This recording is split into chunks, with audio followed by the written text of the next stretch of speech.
Varghese மூலன்ஸ் pictures மற்றும் try colour films வழங்கும் மாதவன் நடித்த GDN வெற்றி நடை போடுகிறது.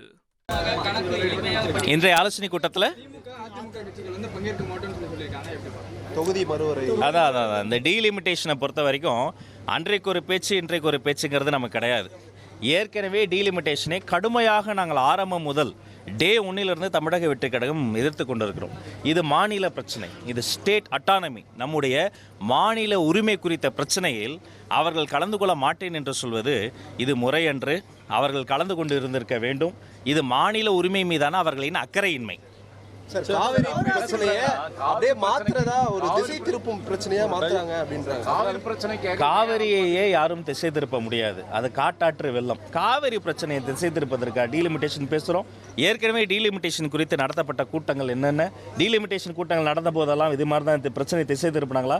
கருப்பு சட்டை போட்டுக்கொண்டு இந்த காகிதங்களை எரித்தவர் யார்? அப்போது எதை திசை இதெல்லாம் பண்ணாங்க?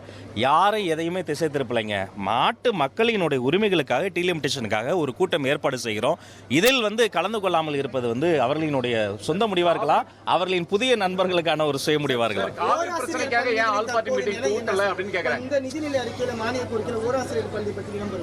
ஓராசிரியர் பள்ளின்னு சொல்லும் போதே எனக்கு வேதனையாக இருக்கும். ஒரே ஒரு ஆசிரியர் வைத்துக்கொண்டு எவ்வளோ சிரமங்கள், எல்லா வேலையும் அவங்க இழுத்து போட்டு செய்யணும். சில பள்ளிக்கூடங்களில் ஈராசிரியர் பள்ளி கூட சொல்லுவாங்க, ஒரு ஆசிரியர் ஏதோ ஒரு உடம்பு சரியில்லைன்னு ஓய்வு எடுக்கிறாங்க, அன்றைக்கி ஒரு விடுப்பு எடுத்துட்டாங்கன்னா அந்த இன்னொரு ஆசிரியர் நிலைமையை யோசிச்சு பாருங்க.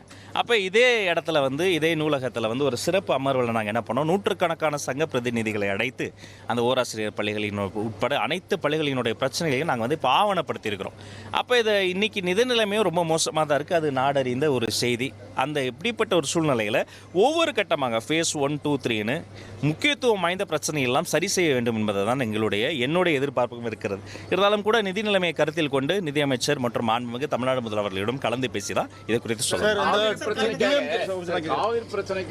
ஏன் ஆல் பார்ட்டி மீட்டிங் கூட்டலங்கிறது தான் எல்லாருடைய மற்ற கட்சிகளுடைய பிரதானமான ஒரு கொஸ்டினாக இருக்குது. இதுக்கு டீலிமிட்டேஷனுக்கு கூட்டுறீங்க, ஆனால் இப்போ இதனால் ஒன்றும் நடக்க போகிறது கிடையாது. ஆனால் காவிரி பிரச்சனைக்காக ஏன் எந்த இனிஷியேட்டிவ் பண்ணலன்னு கேட்குறேன். இதை நான் தெளிவுபடுத்திடுறேன். அனைத்து கட்சி கூட்டம் என்பது அனைத்து கட்சிகளினுடைய குரலும் மக்கள் பிரதிநிதிகளின் குரலும் ஒரே அரங்கத்தில் நடைபெறுவதாக இருக்கணும். தமிழ்நாடு சட்டமன்றமே அதுதான். அப்படி அனைத்து கட்சியும் கூடி தான் தீர்மானம் நிறைவேற்றணும். அன்றைக்கி எல்லாரும் சேர்ந்து தான் தீர்மானம் நிறைவேற்றணும். நேற்று கூட சட்டமன்றத்திலே மாமன்ற உறுப்பினர் முன்னாடி நான் சொன்னேன், இங்கேயே எல்லாருமே இருக்கிறோம். இதுக்கு முன்னாடி அப்படி நடந்தது 2018ஆம் ஆண்டில் நடந்ததை சுட்டி காமிச்சிருக்கிறேன். ஒரு இளம் சட்டமன்ற உறுப்பினர், இளம் அமைச்சர், நான் அவர்களின் வரலாற்றை சுட்டி காட்டுறேன். அதே மாதிரி காலையில் பட்ஜெட் செஷன் நடந்தது, மதியமே ஒரு சிறப்பு தீர்மானம் நிறைவேற்றினாங்க. டிசம்பர் மாதம் 2018ஆம் ஆண்டு இதே மாதிரி நடைபெற்றது. அதே மாதிரி கூட சிறப்பு தீர்மானத்தை கேட்டிருந்தா அது ஆக்கப்பூர்வமான அரசியல். அதை விடுத்து இவங்க அனைத்து கட்சி கூட்டம் நடத்தினால்தான் நாங்கள் அதில் வந்தால்தான் பேசுவோம் என்பது அது ஒரு அவங்களுடைய அரசியல் காரணம் தான். ஆனால் இன்று நடைபெறுவது நாடாளுமன்ற உறுப்பினர்களை கூட்டி இது ஒரு அனைத்து கட்சி கூட்டம் தானே. இதுக்கு ஏன் அவங்க வரலை? அப்போ அவர்களினுடைய சுயநல அரசியலினுடைய வெளிப்பாடு தான் இது. கூட்டத்தை பேசினதுக்காக இன்னைக்கு அமலாக்கத்துறை சோதனை போட்டுருக்காங்க. இல்லை, இது அந்த தனிநபர் சிக்கல்கள்லாம் அவங்க காலங்காலமாக இது பல தொழிலதிபர்கள் மாதிரி வரும்போது அது சட்ட ரீதியாக அவங்க எதிர்கொள்வாங்க. அதை குறித்து சொல்வதற்கு எந்த கருத்து? அந்த தீர்மானத்தை நிறைவேற்றிய தீர்மானம் மேகதாது விவகாரம் தொடர்பாக அந்த தீர்மானத்தை ஜல்சக்தி அமைச்சரிடம் போய் இவங்களோட பிரதிநிதிகளை அனுப்ப தயாராக இருக்காரான்னு கனிமொழி கேட்டிருக்காங்க. கனிமொழி அம்மா கிட்ட நான் ஒன்று கேட்குறேன், அனைத்து கட்சி கூட்டம் தமிழ்நாட்டில் நடந்ததுக்காக இது மாதிரி நடைபெறுகிற பொழுது இதில் ஏன் அவங்க கலந்து கொள்ளலை? இதில் நியாயப்படியே அவங்க கலந்துருக்கணும்ல. தமிழ்நாடு இந்த நதிநீர் பிரச்சனை மட்டும் கிடையாது, இந்த டீலிமிட்டேஷன் பிரச்சனை என்பது பிரச்சனையே கிடையாதா? நாடாளுமன்ற உறுப்பினர்களினுடைய எண்ணிக்கை குறைந்து விட்டால் நீங்கள் அதை ஏற்றுக்கொள்வீர்களா?